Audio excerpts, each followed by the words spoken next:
और inside stories के लिए मेरे इस यूट्यूब चैनल को सब्सक्राइब करें और फेसबुक पेज को भी लाइक करें।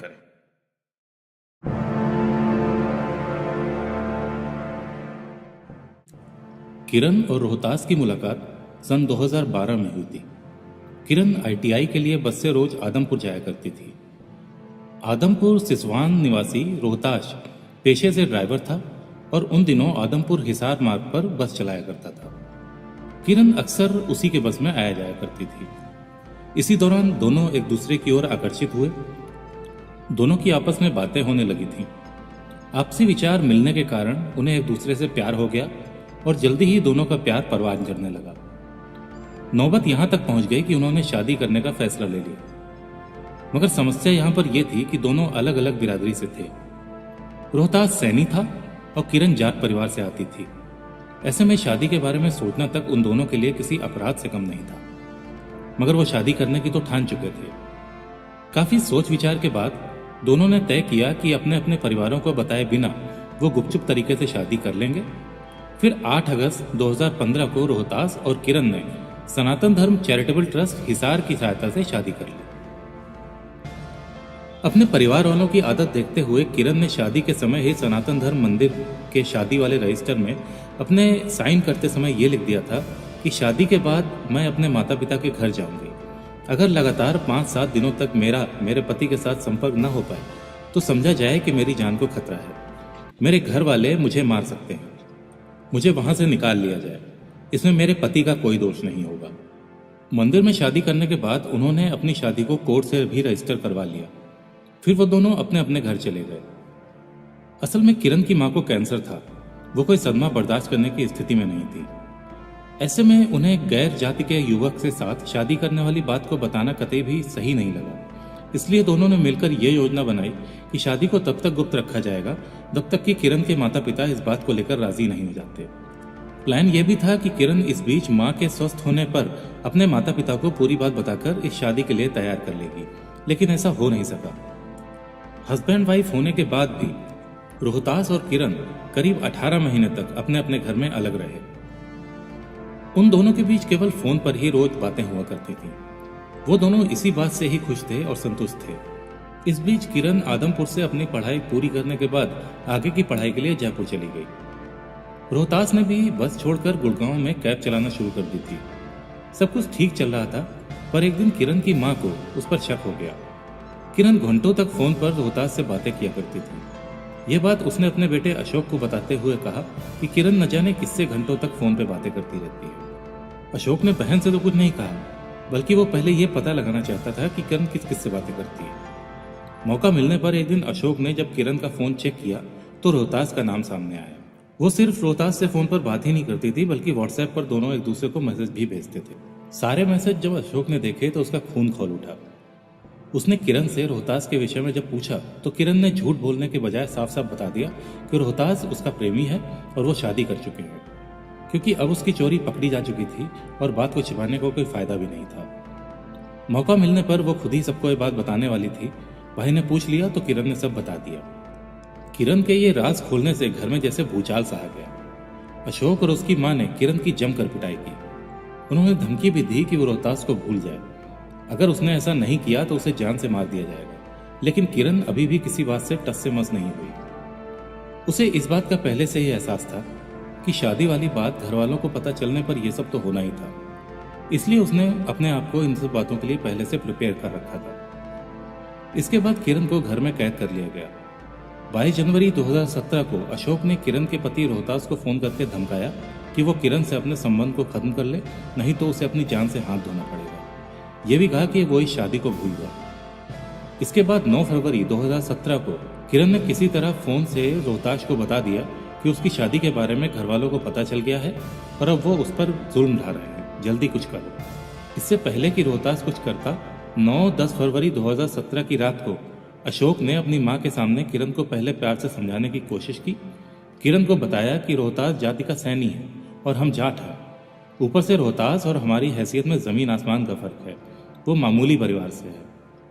अशोक ने किरण को ऊंच नीच, जात पात और मर्यादा का पाठ पढ़ाते हुए रोहतास से रिश्ता तोड़ने के लिए कहा, लेकिन किरण पर अपनी मां और भाई की बातों का कोई भी असर नहीं हुआ। उसने अपनी बातों पर कायम रहते हुए कह दिया, चाहे दुनिया इधर की उधर हो जाए, रोहतास मेरा पति है और पति रहेगा।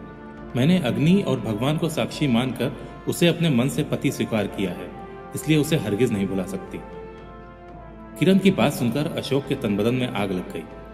वो उसकी चोटी पकड़कर कमरे में ले गया और उसने किरण से जबरदस्ती एक रजिस्टर पर सुसाइड नोट लिखवाया, जिसमें लिखा था, मैं किन्हीं कारणवश अपनी मर्जी से आत्महत्या कर रही हूँ। इस मामले में मेरे परिवार के किसी सदस्य का कोई लेना देना नहीं है, उन्हें दोषी न ठहराया जाए। इसके बाद अशोक किरण को छत पर ले गया और उसे एक ग्लास में कुछ जहरीला पदार्थ मिलाकर जबरदस्ती पिला दिया। पानी पीते ही किरण को उल्टी हो गई, पर तब तक जहर अपना असर दिखा चुका था। कुछ देर तड़पने और झटपटाने के बाद किरण इस दुनिया को छोड़ चुकी थी। इसके बाद अशोक उसकी बॉडी को वहीं छत पर रजाई के नीचे ढककर नीचे आकर अपने कमरे में सो गया। किरण के पिता दरोगा सुरेश सिंह उस समय अपनी ड्यूटी पर रोहतक थाने में थे। उन्हें शायद इस वारदात के बारे में बता दिया गया था। अपने बेटे को इस केस से और बेटी को बदनामी से बचाने के लिए अगली सुबह गांव में यह बात फैला दी गई कि किरण की हार्ट अटैक से मौत हो गई है। इसके बाद आनंद फानंद में बिना पुलिस या किसी अन्य को सूचना दिए किरण का अंतिम संस्कार भी कर दिया गया। किरण रोजाना रोहतास को फोन किया करती थी। जब 2 दिन गुजर जाने के बाद भी किरण का फोन नहीं आया और ना ही डायल करने पर उसका फोन मिला, तो रोहतास को चिंता होने लगी कि दाल में जरूर कुछ काला है। उसने अपने स्तर पर किरण के गांव किसी को भेजकर पता लगवाया तो जानकारी मिली कि पिछली 10 तारीख को किरण इस दुनिया को छोड़ चुकी है और उसके परिजनों ने उसका अंतिम संस्कार भी कर दिया है। ये खबर सुनकर रोहतास की तो दुनिया ही वीरान हो गई। उसे पक्का विश्वास था कि किरण को मारा गया है। रोहतास ने यह बात सनातन धर्म चैरिटेबल ट्रस्ट और जय भीम आर्मी ट्रस्ट के चेयरमैन संजय चौहान को बताई।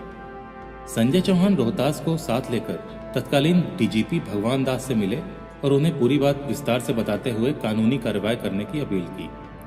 रोहतास की शिकायत पर 14 फरवरी 2017 को थाना सदर में किरण के भाई अशोक और अन्य लोगों के खिलाफ धारा 302, 201, 506 और 34 के तहत केस दर्ज कर लिया गया। पुलिस उसी रात जुगलना गांव पहुंच गई थी। अगली सुबह पुलिस ने जुगलना गांव जाकर अशोक को उसी के घर से गिरफ्तार कर लिया। अशोक की गिरफ्तारी के बाद थाना सदर और सीन ऑफ क्राइम की टीम ने किरण के कमरे का बड़ी बारीकी से मुआयना किया और कुछ चीजों को अपने कब्जे में ले लिया। इसके बाद पुलिस परिवार के लोगों, गांव के कुछ लोगों और सरपंच को साथ लेकर शमशान घाट पहुंची। अशोक की निशानदेही पर उस जगह की पहचान कराई गई जहां किरण का अंतिम संस्कार किया गया था। वहां से पुलिस ने हड्डियों और राख के सैंपल्स लिए और उन्हें लैब में भेजने के बाद डीएनए टेस्ट की तैयारी शुरू कर दी। इसी के साथ किरण द्वारा लिखा गया बताया जाने वाला सुसाइड नोट भी टीम ने अपने कब्जे में ले लिया ताकि लिखाई की जांच की जा सके। क्राइम टीम ने छत पर उस जगह की मिट्टी के सैंपल भी लिए जिस जगह जहरीला पानी पीने के बाद किरण ने उल्टी की थी। पुलिस ने समय पर इस केस की चार्जशीट अदालत में फाइल कर दी थी। ये केस जिला और सेशन कोर्ट में 1 साल 10 महीने तक चला था। डिफेंस की तरफ से इस केस को ललित गोयल लड़ रहे थे और प्रोसिक्यूशन की ओर से इस केस की पैरवी सनातन धर्म चैरिटेबल ट्रस्ट के अधिवक्ता जितेंद्र कुश कर रहे थे। अदालत में डीएनए की रिपोर्ट भी पेश की गई जो कि शमशान से उठाई गई हड्डियों और अशोक के डीएनए से मैच कर गई थी। पुलिस को छत से उल्टी के जो सैंपल लिए थे उनकी जांच रिपोर्ट से यह साबित नहीं हो सका कि किरण को जहर देकर मारा गया था। जहर की बात रोहतास ने ही पुलिस और अन्य लोगों को अपने बयान में बताई थी। इस केस में नया मोड़ उस समय आया जब किरण के पति रोहतास ने अदालत में अपनी गवाही देने से मना कर दिया। जिस प्रेम विवाह की कीमत किरण ने अपनी जान देकर चुकाई थी वही रोहतास अब बेवफा निकल गया था। उसने अपने बयान में अदालत को बताया कि उसे पुलिस से कोई शिकायत नहीं है। उसने अपने तौर पर पता लगा लिया था कि किरण की मौत प्राकृतिक तरीके से ही हुई है। रोहतास के इस बयान के बाद सनातन धर्म चैरिटेबल ट्रस्ट ने किरण के मुकदमे की कमान पूरी तरह से अपने हाथ में ले ली। ट्रस्ट के वकील जितेंद्र कुश ने 5 सितंबर 2018 को अदालत में एक पिटीशन दायर करके प्रार्थना की कि अभियुक्त अशोक के पिता पुलिस में हैं, जिसकी वजह से सदर पुलिस ने सनातन धर्म ट्रस्ट के पदाधिकारियों की न तो गवाही दर्ज की और न ही किसी रजिस्ट्री या दस्तावेज को चेक किया, जबकि इस केस में उनकी गवाही बड़ी अहमियत रखती है। ट्रस्ट की प्रार्थना स्वीकार कर अदालत ने 14 सितंबर को ट्रस्ट के उस रजिस्टर को चेक किया जिसमें शादी के बाद अपने साइन करते वक्त किरण ने कुछ बुरा होने की आशंका व्यक्त की थी। इसके बाद सनातन धर्म ट्रस्ट के चेयरमैन संजय चौहान के बयान भी अदालत में दर्ज किए गए थे। तमाम विटनेसेस और दोनों पक्षों की दलीलें सुनने के बाद अतिरिक्त सेशन जज डॉक्टर पंकज ने अशोक को दोषी ठहराते हुए फैसले की तारीख 5 दिसंबर 2018 तय कर दी। जज ने इस केस में अपना फैसला 3:58 पर सुनाया। इस फैसले से ठीक 10 मिनट पहले 3:48 पर दोषी अशोक के थानेदार पिता सुशील उठकर अदालत से बाहर चले गए थे। वो शायद पहले से ही जानते थे कि फैसला उनके पक्ष में होने वाला नहीं है। अशोक को सजा सुनाए जाने से पहले जज साहब ने इस मामले पर अपनी टिप्पणी देते हुए कहा, जो ऐसी साजिश रचते हैं वो याद रखें कि फांसी का फंदा उनका इंतजार कर रहा है। अदालत ने इसे rarest of the rare case मानते हुए आईपीसी की धारा 302 के तहत दोषी को फांसी की सजा और 1000 रुपए का जुर्माने की सजा सुनाई।